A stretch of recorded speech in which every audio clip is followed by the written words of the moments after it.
Well, hey there, and thank you so much for visiting my channel, JCLeeMD. If you haven't already, feel free to subscribe for the newest updates, as I'm always producing content as a shrink with a side gig.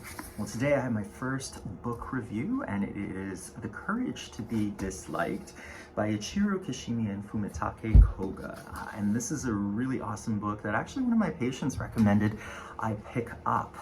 As a child psychiatrist, I've been trained in cognitive behavior therapy and psychoanalytic therapy, as well as family therapy, etc. But I'd never really encountered Alfred Adler and his psychoanalytic writings. And this book essentially summarizes the conversation between a young disciple, a Padawan of sorts, and a Jedi master or a philosopher who's well-versed in Adlerian principles. And I found it really fascinating. The premise of the book is largely based around the idea that we can actually find happiness and freedom and community by making some very subtle and simple changes.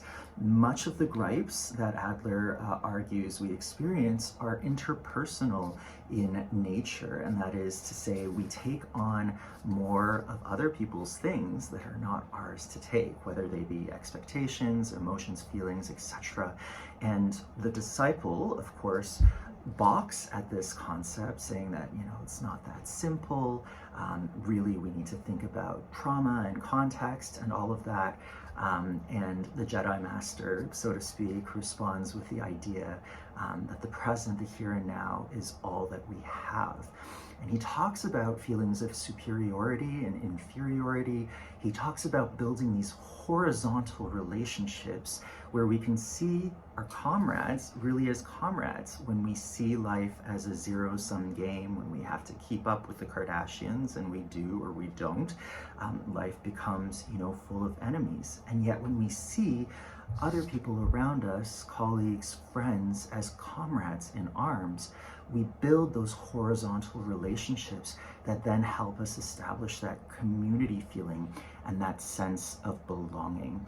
Now, the philosopher, of course, goes into several other Adlerian concepts, including the idea of contribution, contributing to society through our work, or simply contributing to society by being.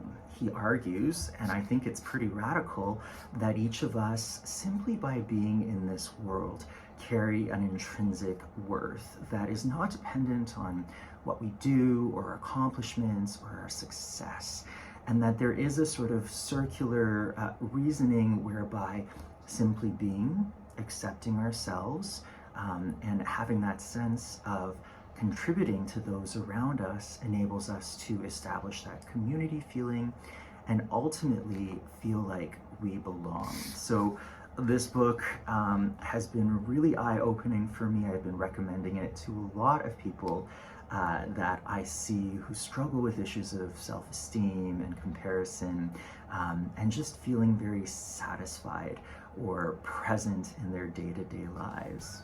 Totally recommend you check it out.